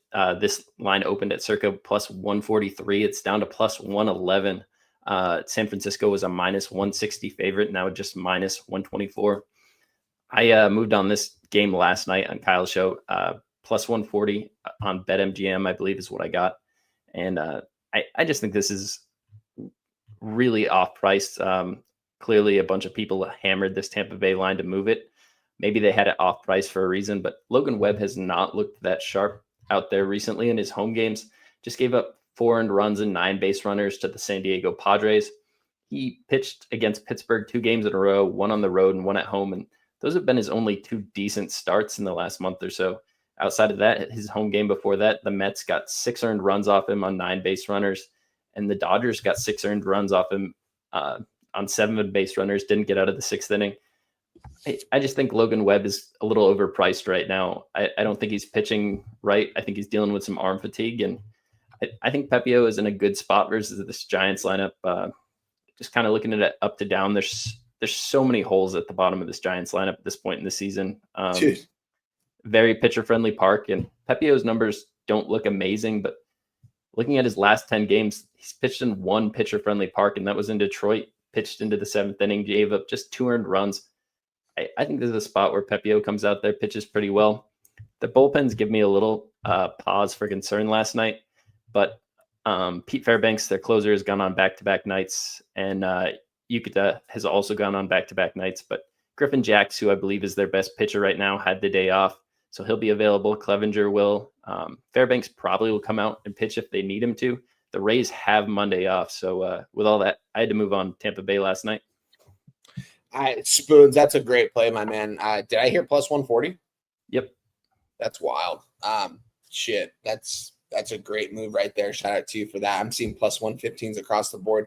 When I capped it earlier this morning, I saw it start moving towards the Rays, and it really has started moving towards them here in these last couple hours. It seems like that's a great move right there. I'm close with you on the Rays. Fairbanks, yeah, that's going to be a big question mark if he's going to go in there in the 9th. You mentioned they're off tomorrow. I mean, Spoons, this team is still fighting for a playoff spot, so I do think if they need Fairbanks out there in the 9th inning with a 1 or 2 run lead, I definitely hope that he says he's ready to go here, but they've got Clevenger in the back of that bullpen as well. Ryan Pepio, I think, could give us 6 or 7. There we go, 3-0 Phillies. Let's go. Shout out to them, man. Keep scoring. Let's go. With that being said, I'm on the under. Spoons is on the Rays. He crushes line movement at plus 140. You won't ever see that number again here. It's plus 115 pretty much across the board right now, guys. So if you want to get on him, I'd move on him now. I lost the movement on it. Like I said, I was on the Rays yesterday. I have some futures on them. I believe they can win this game. I think this is the better team. When you look at the X's and O's standpoint, it's pretty close though, especially when it comes to lineups and stuff. But you mentioned the back end of that Giants lineup is not good. I'll probably say the same thing about the Rays, but it's going to be a pass for me sideways. But I am on the under 7 plus 100, and Spoons is on Rays money line plus 140. We're going through a great pace today, Spoons. I feel like we've gotten through all these games very efficiently. And we've only got 3 games left, guys, to talk about before we bring on our special guest to talk about Sunday Night Baseball. Jose, if you can send the link over to Gorky at any time, he's going to join us for Sunday Night Baseball. Appreciate that, my guy. Nasty Nate said, I see a dog. Sir Mackey loves by my cousin says cash in. Shout out to you guys. We got the Los Angeles Angels, man. Just blowing the season away at this point, guys. It's been very disappointing to watch these last 2 games. A month and a half ago, the Angels took the Athletics' soul in that 4-game series in Oakland. The Angels swept them 4 games. The Athletics completely flipped their roster. It seemed like sent guys down, brought guys up, said that they were going to call it for this season. I'm going to say right now, the Athletics is the best, worst team in baseball. When you look at their record doesn't show who they are truly, especially because I made money back in the Athletics. And I don't know why I haven't been on the Athletics in the last 2 games. Spoons, doesn't make a lot of sense to me. These are athletic spots. Is this an athletic spot here? I don't know. This is a difficult one here, man. You got Jose Soriano on the mound, man, who struggles with walking batters, but he does get those ground balls, which we do love to see. The Angels have the most turn double plays in baseball by, I think, 30 plus. The next best team is the Rockies. I think they're like 27 behind them in double plays turn this year. The Angels just have so many ground ball pitchers out there, and they've got a really good defensive shortstop in Zach Neto. This is a tough game, though, Spoons. I mean, I think I like Springs. I like Jeffrey Springs. I made cash off in this. Wow, 6-0. No way. Boom. 3-run home run. Boom, baby. Let's go. Oh, Is that his shout out. first game Let's back go. from injury too? Yeah, and they said he swung first pitch earlier when he reached on that air for that RBI. Man, if he gets going for that lineup's already scary. And we're getting close to September and October. So, with that being said here, I'm off this game, Spoons. I can't do it with the Angels. I know what you're on in this side, and I want to be there with you. This might seem like this is the game out of all three games. If I was going to take the Angels, this would be it here when I'm looking at the market, because we didn't see any market moves in the first two games. No markets whatsoever. I mean, we saw a move towards the Athletics. We saw the Angels as a dog yesterday. Like, it was absolutely wild. I know Tim Anderson's on the mound, or Tyler Anderson's on the mound, but like, why were they ever underdogs against the Athletics? As good as the baseball as the Angels looked like they played against the Dodgers, it seemed like that was their playoff series. Saw so much hype on social media from it all. So it's crazy to see. I can't move on this game, Spoons. Take it away here. Make me a believer in this Angels team today on Sunday, August 17th. There's only a month and a half left of the season, man. I want to see the Angels make a run, but it starts here, Spoons. Can they get it done? I think the Angels can get it done. I agree. The last two games were athletic spots. I was on Kyle's show for both of them, and I was looking at athletics team total. Just always kind of hard to trust that bullpen. And I think that's going to come into play today. Sean Newcomb had to throw 32 pitches last night. He's their acting closer right now, their best arm. And I think that puts him in a spot where he's unavailable to pitch back-to-back days.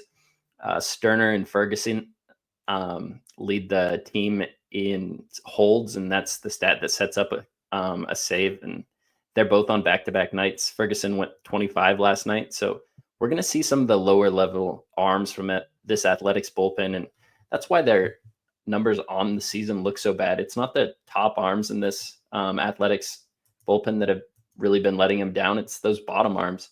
And Jeffrey Springs, if we look at this guy, he's pitched decent on the season, but at home, he's looked a lot worse. Just gave up 4 earned runs to Tampa Bay. Didn't get out of the fourth inning in that game. He pitched all right versus Seattle, but also gave up 3 earned runs to Toronto. I just think this is a spot where the Angels bats can get runs off of Jeffrey Springs. And even if they don't, when that bullpen comes in, I think they're going to find spots to get to him. Springs struggles with lefties, or Springs struggles with righties, and is really good at getting lefties out. There's not any lefties in this Angels lineup. It's going to be 8 right-handed hitters today in this lineup. I think this is a spot where they match up well versus the starter. You see a bad bullpen, and as far as the Angels bullpen, Kenley Jansen hasn't pitched in 3 days. Reed Detmers hasn't pitched in 3 days.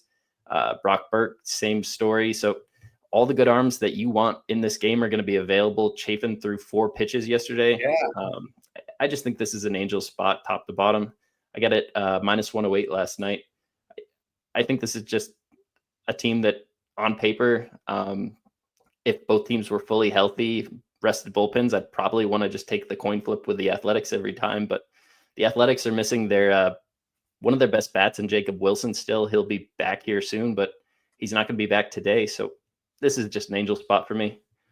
Just saw a notification pop up to Jordan Alvarez is starting his rehab assignment on Tuesday in AAA. Oh, wow. So Jordan probably be back for the weekend. When they get that guy back, man, I mean, we know how good Jordan Alvarez is, man. I mean, when he comes to the plate, there isn't a scarier guy probably in the league. I mean, when you're a pitcher facing this guy, I'd be scared to death. I mean, this guy's a fucking animal, man. Every time he comes to plate, that swing, he's got so much power. He's a really good player while he's healthy, so that's going to be huge for the Astros team. Yeah, it's a tough spot. I mean, my guy TJ and my guy Jacob are with you. They're on the Angels here in this spot. Or I think TJ is not official with it, but he wants to move on the Angels here. It's tough. It's kind of crazy to think, Spoons, how good this Angels bullpen, the guys that they do have in the bullpen that are good, guys like Kenley Jansen, guys like Brock Burke, Shaflin, Luis Garcia, Reed Detmers. These guys have pretty good numbers. Outside of them, it kind of gets a little bit, I mean, even Connor Brogdon, Zephyr John, they just vulnerable to the long ball, but they're fresh. The fresh arms are fresh today. Jose Soriano should go out there and give us a good start here today. We have a total at 10, but it definitely seems like it's more dropping. This doesn't seem like a super over spot like the last couple of games have. So total wise, I will definitely be off this one. You guys might have talked me into the Angels money line minus 110 here. That's what I can get. Minus 110 and minus 112 on these two books. So I'll probably take the minus 110 here. I might be there with you guys. I feel like this team, they got to have some motivation here today, and I think this is a good spot going against the lefty. You got 8 righties in the order, as you mentioned already. Mike Trout, I mean, I think someone mentioned Mike Trout. It's just tough because Trout's not swinging. He goes up there. He might take one hack in an at-bat, and if he takes in a hack and he takes it, gets on base, it is what it is, but he's got a strikeout and walk rate of 45% since the All-Star break, I believe they said, which is absolutely insane. It's the highest rate in all of baseball. He either walks or strikes out. This guy, I see him walk every single game. I don't think there's a game this season where I haven't seen Mike Trout walk. And also there's times where I haven't seen him take a swing in a 7 or 8 pitch, or not in a 7 or 8 pitch, in a 7 pitch at bat, or 6 pitch at bat, apologize. But it's kind of crazy at times. It doesn't seem like he's up there. It seems like he's definitely hurt still. He doesn't want to put too much stress on his knees, I guess, or something. I'm not sure what it is. Something's wrong with Mike Trout because this guy's not swinging for power anymore. He's not swinging ever. And we're not going to see him play the field this season again. Whatever it is, he might have that. I think he definitely has a torn MCL, whatever it is that he had last year. There's something wrong with his knee to where he's not, when he gets on the bases, he's not a threat. That's why these pitchers, they're not afraid to walk him with 2 outs. You got to face Taylor Ward next. And yeah, Taylor Ward's one of the most, he's top 3 in RBIs and based in AL. But at the same time, you'll take your chances with Mike Trout at first base. He ain't going to score on a double anymore. His legs aren't built for that. Love my guy, Mike Trout. I want to see him do well. He's been sitting at 398 home runs for like a month now. You know what I mean? He's just not seeing the ball well. Gets on base. It could be good for some teams. For this Angels team, it's not good when guys walk. It's good when guys hit home runs. That's what they need. That's what this Angels team does, is hit home runs. Pass for me as of right now, but we will move on to this next game, a game I took a loss on the chin. It wasn't even close yesterday between these two teams here. You got the San Diego Padres here. We've got Yu Darvish on the mound here, currently sitting at a plus 125 against Glasnow, a max pitcher. This guy's making a ton of money. This guy's won a Cy Young. This guy's done great things over there in Tampa Bay. The Dodgers, not so much. This guy's probably been hurt more times than he's played in his career with the Dodgers, it seems like. It seems like this guy's hurt every single year. Still has good stuff. Yu Darvish, I don't know. He's an older guy. He's not a guy I trust here in the spot. Swish said, damn, Wine thought try. He is my boy, but you got to tell the truth sometimes. And from the eye test, it doesn't, something seems wrong about him right now. I'm not sure what it is, but going back to this game right here, currently sitting at, minus 130, minus 135. Pretty much wherever you look here on the Dodgers, this definitely seems like a little bit of a sus line. As bad as the Padres are on the road and as good as the Dodgers are at home, the Dodgers going for the sweep today, I believe. Just want to double check that. Yeah, they are. Dodgers have been playing better. It seems like they play their best baseball against the better teams, and it always seems like they play better at home here. But the line moving towards the Padres here, just has me kind of turning my head a little bit because you have a big pitching advantage here. You should, at least in Tyler Glasnow. This guy should be way better than Yu Darvish. Yu Darvish is 36, 37 years old. This guy's got a son that's about to be in the big leagues. You know what I mean? He might be playing with his son in 2 years. His son's, I think, a junior in high school right now, and he's one of the top pitchers in high school baseball right now. So that's going to be interesting to see. I want the Padres here again. I was on the Padres plus 110 yesterday. I can get a similar number. In fact, I can get better. I can get a plus 125 here with the Padres. I might do it here. I got to hear what my guy Spoon says about this one, though. Spoons, take it away. Yeah, this is a really interesting one. I also think this is a Padres spot. Yu Darvish was coming back from injury. He hasn't even made he's only made 7 starts in the major leagues this year, so he's still kind of getting right in the season. Glasnow is a guy that's had a history of injury. Innings are starting to pile up. Maybe this is a little sign that this is just one of those regression games. You see the Padres quite a few times, so the lineup, it's not the first time they've seen Tyler Glasnow. I think this is a spot where Yu Darvish could come out there, pitch pretty well. I have a little pause there just because Darvish has struggled with lefties this year, struggled with lefties last year, and that's guys like Shohei Ohtani, Freddie Freeman, Conforto. But the Dodgers just lost Max Muncy again, and he seemed like kind of a spark plug in the middle of that lineup that they need to be successful. I think value-wise, this was a Padres spot before, but as the line starts to come closer together, I'm not sure if there's as much value left on the Padres. I saw a minus 150 opener at the book I track, and it's down to minus 135. So 14 cents has gone to San Diego from 135 to plus 121. This overs kind of jumped around with the under. Opened at a plus 105 to the over, minus 125 under. They didn't really want to give you that 8. And it's come up 8.5 over minus 105 to 8.5 juiced minus 115 under. This is a spot where I think Darvish can pitch well, but I'm not going to bet on it. It looks like sharps are on it, though. You have 30% of the tickets on the San Diego Padres, and that represents 62% of the cash. Especially when you factor in how much you have to bet to play the Dodgers right now. All the big bets right now are coming in on San Diego Padres, and the books are clearly respecting it by moving that down. Maybe we should just follow suit, but I think I'm going to pass. Yeah, and guys, just so you know, Darvish's son, his name is Shohei Darvish. So kind of crazy. I just Googled it. I didn't realize that was his first name. He's 17 years old.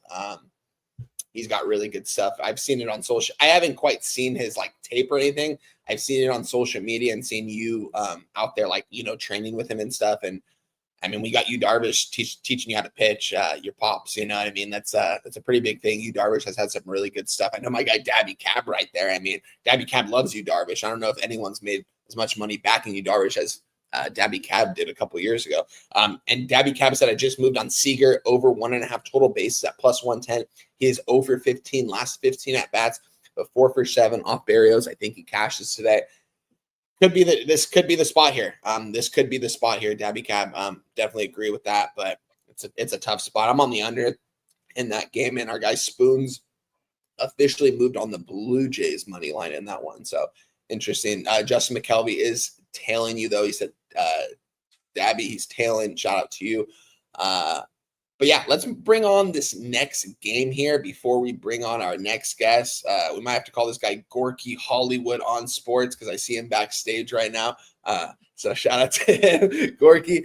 Keep those on, my guy. Keep those on. Let's bring on our next guy right here, man. This guy has been, you guys see him everywhere here with Pub Sports Radio. You see him on the Saturday show. Making everyone laugh in the stream yesterday. Yeah, you're good, Spoons. Making everyone laugh in the stream yesterday. So shout out to this guy right here. We're going to bring him on here, and he's going to have a thing or two to say about this next game. Let's bring on our guest, Gorky on sports, my guy. What up, Gorky? What's you up, got the sunglasses on, man.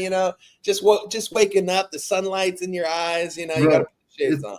It's too goddamn cloudy outside. It's gray as shit.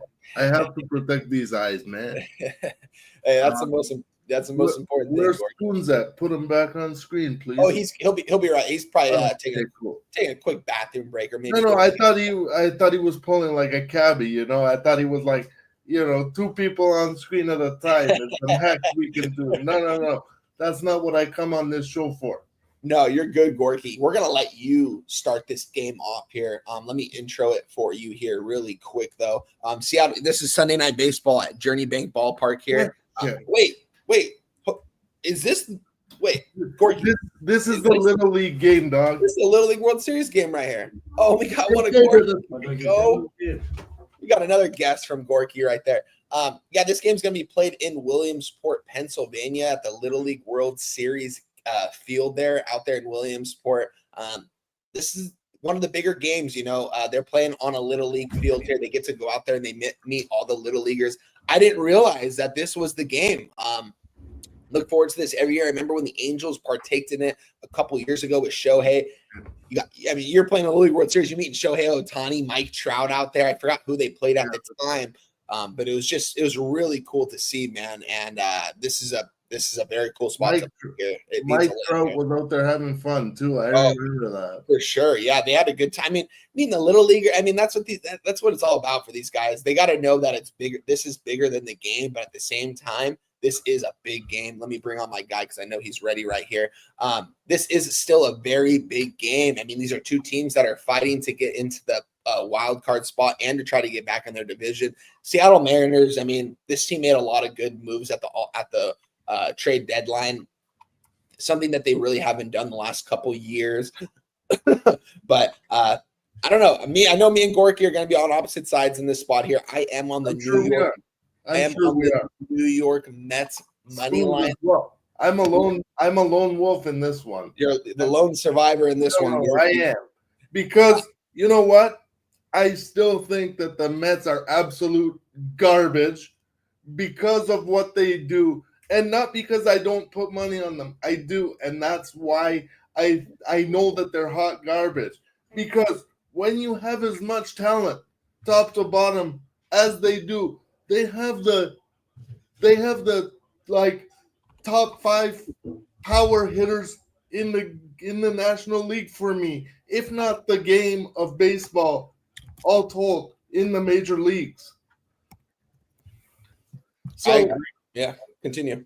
So when they let me down, yes, it scorns me, and then I go off on chocolate truffle tangents like I did yesterday.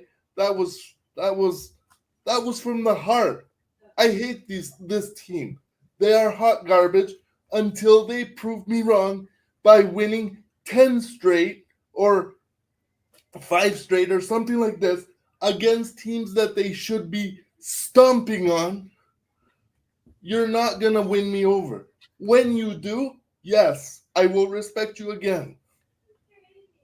So our guy Gorky, what number did you get on the Seattle Mariners again, my guy? I have no idea, brother. Like 130, something like that. That's currently sitting there minus 123. I can still get a Mets plus one. I got the Mets plus 115 before the show. It's moved 2 cents towards their direction. I love the breakdown, Gorky. I mean, I get it watching this team, especially if you're backing them and you've seen them just underperform at times this season. I do think the Mets at some point have to take a leap forward. Maybe it starts here. They are coming off the win yesterday, but I don't know. These are 2 teams that have a lot of hot heads on their roster. You got guys like Juan Soto, Pete Alonso. I wouldn't say Frankie Lindor's a hot head. He seems like he's pretty humble out there, but you got guys like Julio Rodriguez, JP Crawford, Randy Rosarino. These guys aren't humbled. These guys make a lot of money and they go out there and act. I don't know. I don't like the way these guys play baseball from the Seattle Mariners. I like the moves they made, and I think they're a good team, solid team.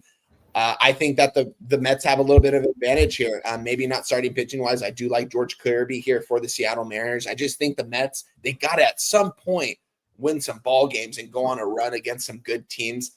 I'm going to say it's going to start here. We'll see if it happens, guys. You guys know me. When I fade Seattle, I might have one of the worst ROIs out there. I don't do good on opposite sides of the Seattle Mariners. And it kind of comes from the heart a little bit, like what Gorky said about the Mets, is because Mariners team. I have a question. No, you're good. This Mariners team is just, for me, is just, I don't know. I got to see them play winning baseball too at times, but it's going to be a good game. This is going to be a really fun Sunday night game for the little leaguers, for them to sit back and watch big leaguers play. Guys like Julio Rodriguez, guys like Juan Soto, Pete Alonso, these guys are big names in baseball. It's going to be fun for them. Gorky, anything else you want to? I have a question, dog. Yeah, I have a question about this game, and we're gonna. I want to talk about it like actually in depth, like for like 5 more seconds. If Seattle loses this game, they lose it in the first 3 innings because they do nothing against this gas can. Is Clay Holmes the guy that made the emergency start that got the Braves into the playoffs when Chris Sale couldn't go in game 163 or something like that 2 years ago? Is that this guy? I'm not too sure. Spoons, maybe you could. I don't remember that specific situation. No, that was Grant.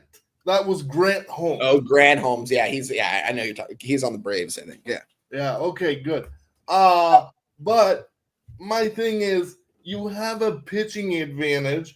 You have a bullpen advantage that gets you to the closer if you're Seattle. If you play winning baseball the first couple innings and put yourself in a chance to win.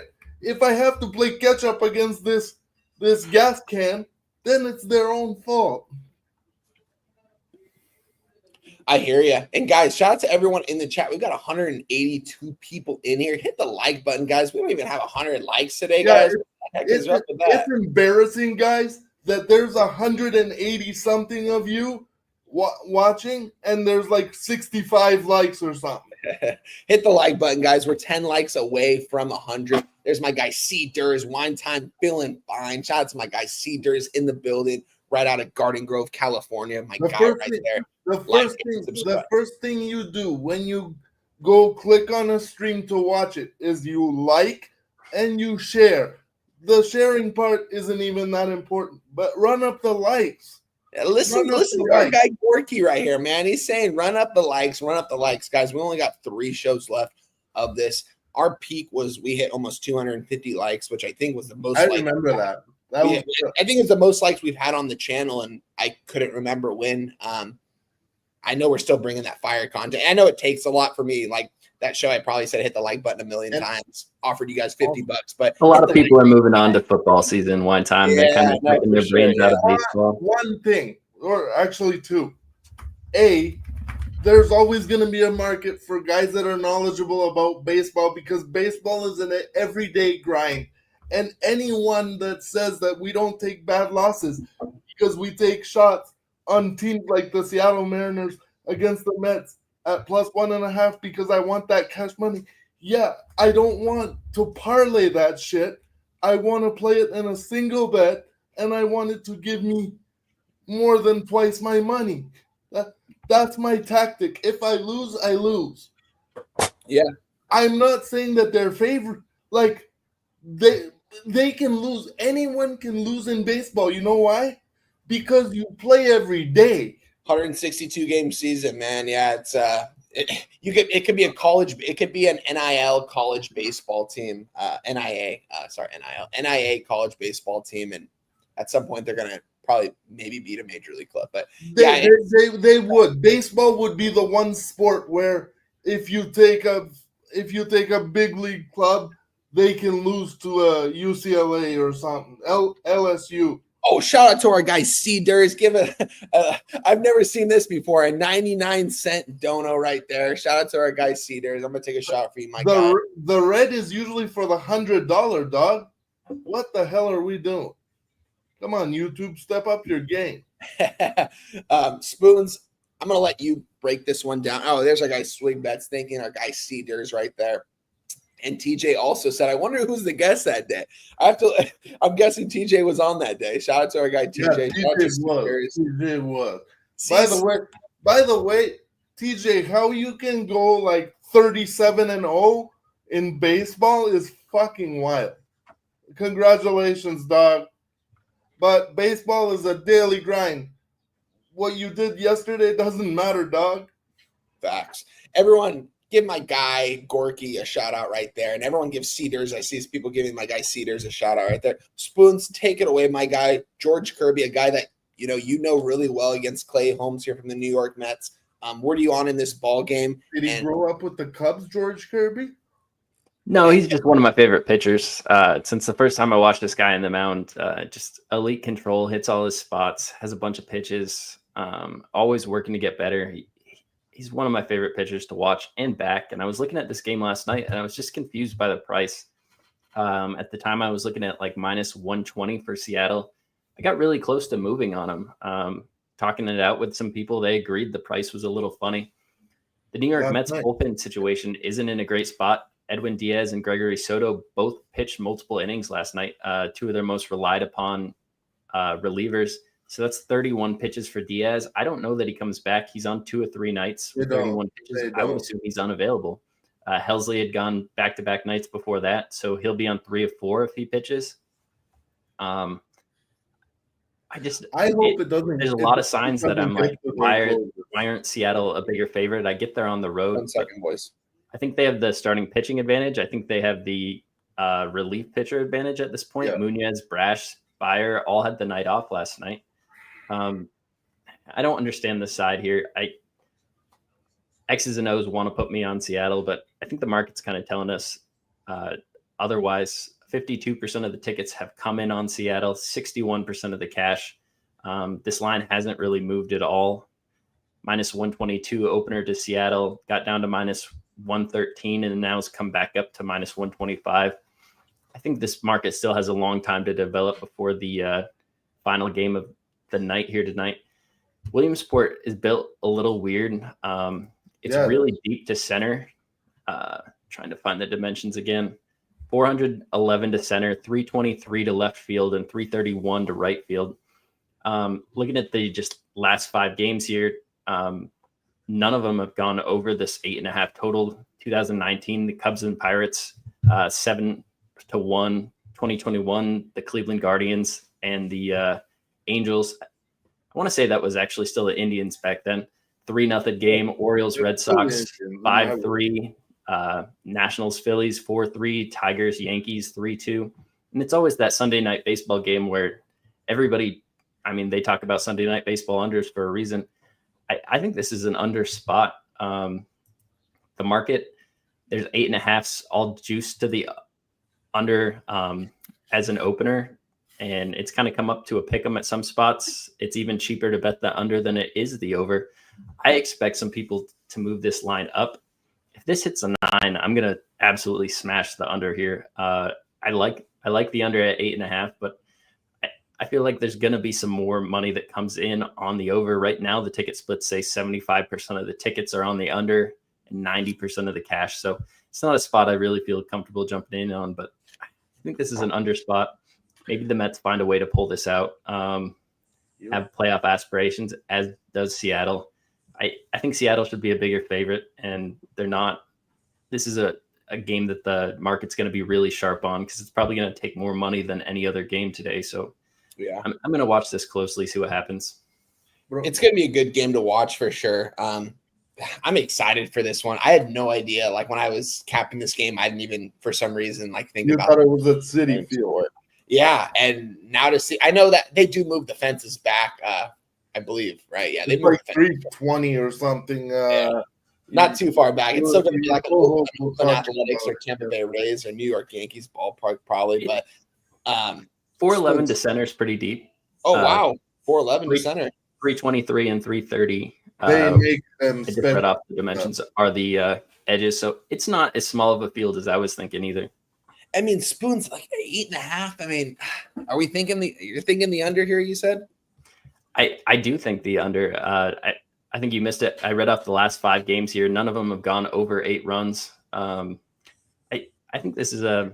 If you want to be on the Mets, just take the team total over. The team total over. Yeah. If you want to be on the Mets, isolate yourself to one team, and it's like what 3.5.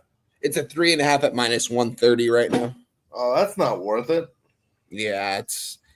I don't know. It's a tough spot. I don't know. I'm gonna take a pass. Money's gonna come in on the over. I think we might get a chance to bet a 9, and that's where I'd really probably bet it. I don't think I'm ready to pull the trigger on the 8.5. What I want you guys to understand about me, and this is everybody in the chat, because I don't know. These guys probably know this already about me. I'm not one of these people that looks at markets and stuff. I look at who's the better team on the day, who has the pitching advantage, and to me, George Kirby and whatever his name is, Clay Holmes, is a pitching advantage to George Kirby. Now, could that be a wash? Yes, because again, it's an everyday sport. But it's like if you played one-on-one against me in baseball, you should beat me 10 out of 10 times, and if you don't, you're the one that loses, not me. Yeah, I don't know, because these sports are played so often, and even more often than hockey or something like this, where upsets don't happen as often, especially with really bad teams. In baseball, they can. This is not a team that's really bad. But you remember when nobody expected the Tampa Bay Devil Rays to get to the World Series, and they did. Yeah. And they did twice in 3 years or something like that. Yeah. They were really close twice in 3 years, got there once, whatever it was. It happens. I agree. Shout out to our guy Gorky, man. Gorky always coming on delivering the fire for us, man. Can't wait to hear him talk about some college football here in a couple weeks. Hey, man. Gorky, we're gonna go over. Me and my glasses are coming back. There we go. Next, Gorky, we appreciate your hard work, my man. You are officially on the Seattle Mariners money line here. Not money line, sir. Not money line. What was it? -1.5 at +130. Oh, wow. Okay. I got to write that one down. So Mariners -1.5 +130. Shout out to Gorky for that. Me and Spoons are going to go over our action here, Gorky, but we appreciate you, my man. I'm going to give you a special shout out, and also the people in the chat. We got over 100 right when Gorky speaks. You guys listen, man, because right after he said that, we got an extra 25 likes. We're at 110 likes now, guys. Shout out to you guys. It's 6-1 in Washington D.C. right now. It's that DEI higher because the cerebral palsy comes in handy. You see what I'm saying? We killing this bottle today, guys. Shout out to you guys. I opened this up this morning, so. Hey, I also have, guys, some plus money tennis spots. Okay, well, Gorky, we're going to get you out of here. Before that, please let us know your plus money spots and for the rest of the day. Tomorrow, Alcaraz is going to take down Big Bad Yannick Sinner +110. Okay. Today, Swiatek and Paulini both win +159. I like it. Yeah, those are the spots. Let's get paid. Let's enjoy baseball, all sports. Afro-basket, it's all about sports. Let's get it. Appreciate you, Gorky. Heck yeah. Shout out to our guy, Gorky. Shout out to Isaac Clara in the building as well right there. My brother-in-law showing love as always coming in here before he goes to work. So shout out to you. He said, let's show some love for these amazing guys. Shout out to you, Isaac. Always appreciate you coming in, tuning in for the show, my man. Appreciate you and your support, my guy. And I hope you have a great day over there in Las Vegas, Nevada, man. I'm sure it's kind of busy over there with Bet Bash going on this weekend. I know Vegas is kind of the last, even because my mother and father-in-law are in here this weekend, and they're even saying like Vegas is like dead lately, like dead, like in these casinos. It's kind of crazy, and we're in the midst of summer. So I've heard it from people in the chat, but actually to hear from people that live down there and stuff is kind of crazy, just because of all the taxes and stuff I think they're doing at the casinos. But I still got to get down to Vegas, man. There's nothing like for me. It's different for a lot of people. I like going to Excalibur. I love sitting in the Excalibur Sportsbook. It's the most low-key sportsbook. There's a bar right there. There's most of the time it's like 20% filled, so you don't have a bunch of people in there. Kind of get your work done right there. There's plenty of space, and it's a cool sportsbook. Excalibur is a low-key sportsbook. Not a lot of people talk about. I have to talk about it though because when I go to Vegas, that's where I go. So shout out to them over there at Excalibur. Spoons, let's go over your action before we get out of here. I know you added a play. I think this is probably going to be the most plays you've given out publicly on walk-off wagers. And for me, I think it's one of the top plays too. I don't usually on Sundays, I feel like give out 5 plays today. And I might even give out a 6th play as we go on throughout the day. Have a couple things I still want to look over. Spoons, taking away your action for today. Yeah, I got the Phillies on the first 5 -0.5 line at -118. That's looking pretty good right now. Looks like your over's looking good as well. I got the Guardians money line -126. I got the Yankees money line -140, the Angels money line -108, and the Tampa Bay Rays money line +140. Added in the Blue Jays -115. I'll tweet that out right here after the show. Yeah, it's a really full card, a card that I like a lot. I'd be really happy to see the Phillies started out 1-0 here, but we'll see. Don't count your eggs till they hatch. Yeah, it's baseball, guys. We've seen, believe me, capping I've capped baseball every year for probably the last, I think, 3 years now. But to actually go out on a show twice a week, or 3 times, I should say, because Wednesday, Friday, Sunday here, to actually come out and give out your action publicly. I've never been more knowledgeable on baseball going into this point. I've watched so much baseball this summer, man. It's absolutely wild. I'm excited for college football, but at the same time, I love the grind of Major League Baseball. It is going to be tougher to have larger cards when it comes down to games. Oh, wow, 6-5? Wow. Holy crap. We cashed the over, but I want my guy Spoons to cash the first 5 here in this spot. What inning is it? The 4th? Looks like the 3rd. What? Holy crap. Who was it that hit it? Cruz just hit a double to knock in 2 more runs. God damn. All right. Well, we got to get this cash for Spoons here in this first 5. We have a couple innings left, but let me go over my action before we get out of here, guys. We had a really good show today. I feel like we did really good on time. We had our guy Gorky come on, you know what I mean? We probably would have been out of here already, but I love having our guy Gorky on here, giving out his action. Seems like you guys in the chat like it as well. We always get comments saying, bring on Gorky, bring on Gorky. We love Gorky. So shout out to Gorky, man. He's a great guy and a great capper. I love all the support he does. He supports me over on the Who Bangin' channel as well when I break down college football. As far as today, we're going to go Phillies Nationals over 10 minus 110. We just cashed it in the 3rd inning.